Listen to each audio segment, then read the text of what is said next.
Buenas noches, 14 de marzo del año 2023, son las 8 y 39 minutos de la noche. Vamos a hablar aquí de un tema de ajedrez que tiene que ver con Alekhine y los nazis, la odisea de Alejandro Alekhine. Fíjense que cada quien vivió sus pesares, sus tragedias, sus conflictos personales según la época, según el medio social en donde se desenvolvían. Está titulado aquí Leyendas del ajedrez. Vamos a leerlo. En 1940, recuerden que Alekhine muere en 1946 en Estoril, en Portugal, ¿no?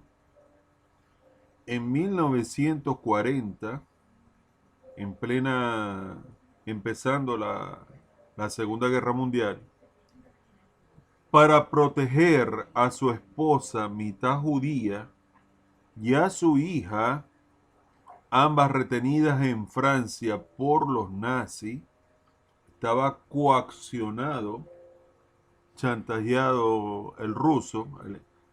Alekhine aceptó cooperar con ellos. Fíjense lo trágico que fue la guerra, ¿no? Cómo afectó a toda Europa, pues, a toda esa población. En 1940, para proteger a su esposa, mitad judía, y a su hija, ambas retenidas en Francia por los nazis, Alekhine aceptó cooperar con ellos.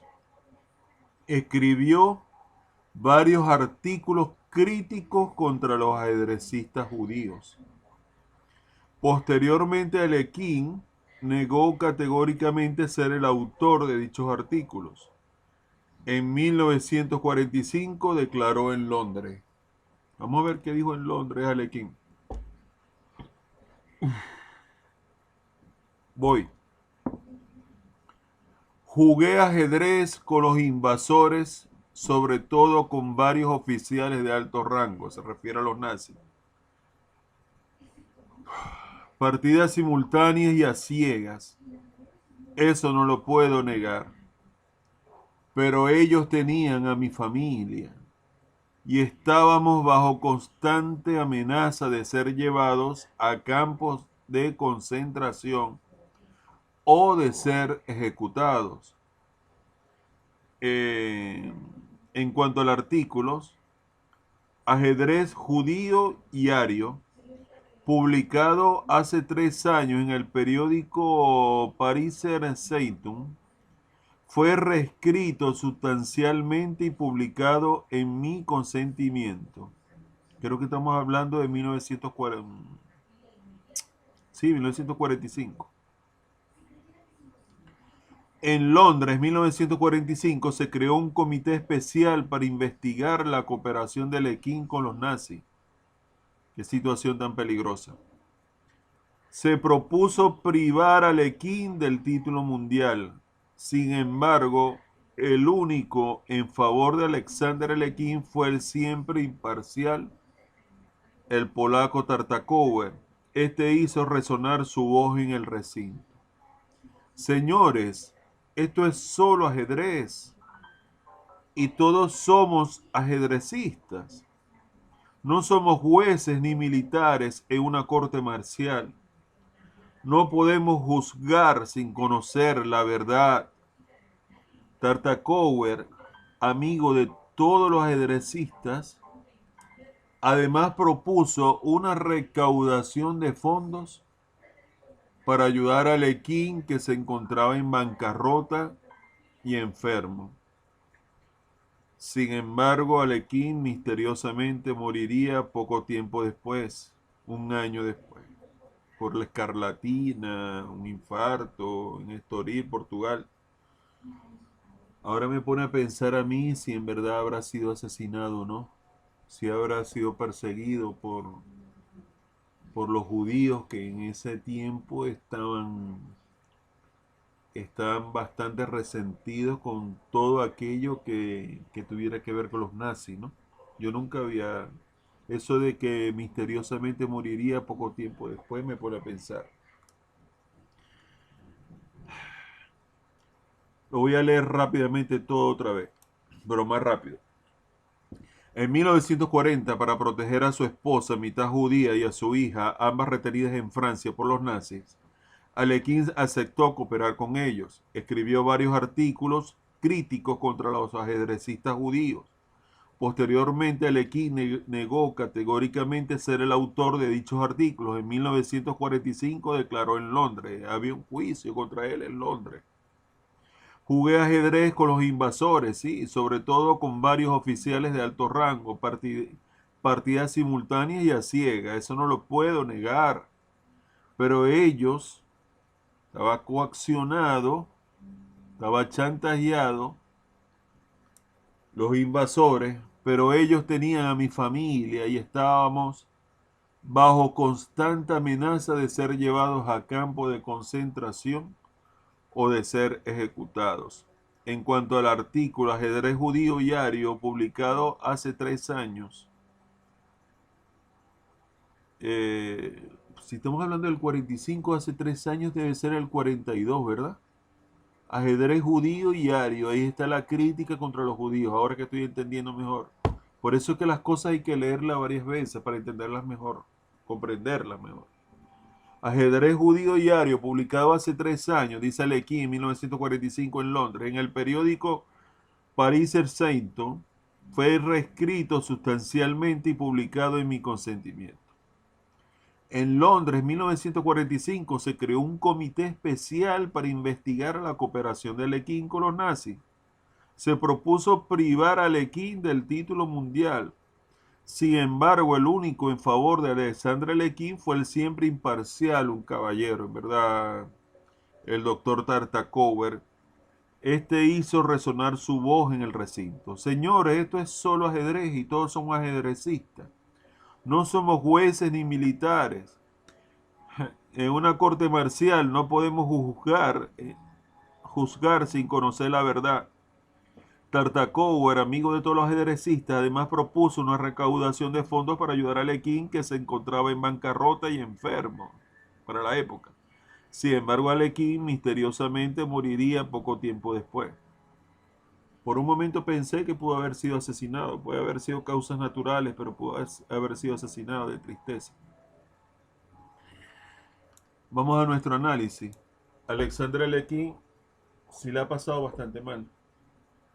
Desde que le ganó a José Raúl Capablanca y lo llevaron al club ruso de París, los contrarrevolucionarios inventaron unas declaraciones de Alekhine, el cual no le interesaba la política, pero hablaba de que la invencibilidad de Capablanca se podía comparar con la de los revolucionarios bolcheviques, o sea que pudieran ser derrotados.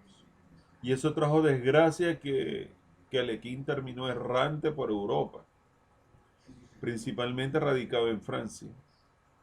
Pero en Francia tenía a su esposa, que era mucho mayor que él, no sé cuántos años, 20, 30 años, no sé. Y era mitad judía, mitad que aria, no sabemos, o francesa, no sé qué sé yo. Y a su hija, que también tendría sangre judía. Entonces a Alekhine no le quedaba otra que jugar con militares de alto rango, porque era el campeón del mundo y le servía el título como para conservar su vida. Y jugaba simultáneas y partidas, exhibiciones con los invasores precisamente. Una vez derrotada la Alemania nazi, en 1945, él dijo que sí, que fue publicado un libro con su consentimiento, el ajedrez ario y el ajedrez judío. Una cosa totalmente absurda, porque si nos ponemos a ver a lo largo de la historia, los judíos son los que más han dominado o predominado en el mundo del ajedrez, ¿no?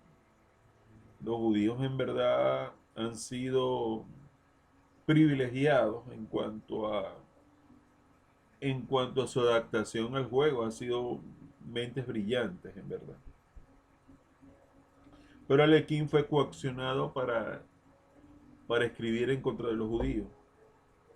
Lo defendió Tartakower, que decía que estaba en la bancarrota, en la miseria, que no le quitaran el título, y que se hiciera una recaudación de fondos para ayudarlo en su extrema pobreza. Pero Alequín, solo en Portugal, solamente tuvo un aliciente y una esperanza en su vida cuando recibe la carta de Bobigny en 1946, como para defender el título mundial, y empezó a estudiar tal cual como él lo había hecho a lo largo de toda su vida contra Bobigny. Estaba contento, estaba estudiando contra una Carocán precisamente, pero termina muerto. Lo encuentran muerto en Estoril, en Portugal, con el mentón pegado en el pecho, sentado frente a la posición y frente al tablero de ajedrez. Esas son las desgracias de las guerras, la desgracia de que prácticamente acaba con intelectuales, con científicos, con poetas, con artistas, con ingenieros, con toda clase de personas que en verdad pueden ser útiles a la sociedad. Lastimosamente los militares y los gobernantes, por esas ansias de poder, de buscar más territorio y someter los pueblos y las naciones, es que suceden estas cosas. Eh, por razones como esta es que estamos totalmente en contra de la invasión de Rusia a Ucrania, en verdad. No estamos a favor de la guerra de ninguna manera, bajo ninguna circunstancia. Preferimos la cooperación entre los pueblos, eso sí. Cooperación de acuerdos internacionales en donde ambos pueblos puedan mantener su identidad cultural y puedan ser beneficiados ampliamente. Pero Alequín definitivamente fue una víctima de la violencia política, tanto de la Revolución Rusa como de la Segunda Guerra Mundial, en verdad. Por desgracia. Debió haberse ido a vivir a Estados Unidos, allá con Capablanca, y darle la revancha a Capablanca. Pero bueno, son cosas que sucedieron en la historia y bueno, así pasó. Este fue un análisis para mí, Alequín, que prácticamente era un genio, un poeta a la hora de escribir sobre ajedrez, las partidas de ajedrez hipermoderno, mis mejores partidas de los años 30. Alequín en verdad fue un artista, en verdad, que aportó mucho al ajedrez, la defensa Alequín, recuerden, y muchas variantes también. Alequín aportó mucho a las aperturas, pero tuvo un final triste dada la época y las circunstancias en la cual vivió. Pero bueno, tomemos lo bueno de cada ser humano, de la historia, de las leyendas del ajedrez. Y de eso se trata, que podamos aprender la vida y obra de cada uno de los clásicos, en verdad. Si en verdad te gustó el video, si te pareció interesante, por favor, regálame un like para saber que en verdad te gustó, te llamó la atención. Si quieres suscribirte al canal y acompañarme, ayudarme a crecer en YouTube para seguir haciendo estos trabajos, por favor, y estas investigaciones, suscríbete, ayúdame en YouTube a crecer, por favor. Y si quieres compartir este video en redes sociales, en verdad me harías un gran favor para que le llegue a más personas sobre la vida y obra de los clásicos que estamos trabajando ahora. Se les aprecia y se les respeta a todos, como siempre. Les habló Ernesto Rondón. Estamos a 14 de marzo del año 2023 y son las 8:54 de la noche. Bendiciones para todos, estimados amigos.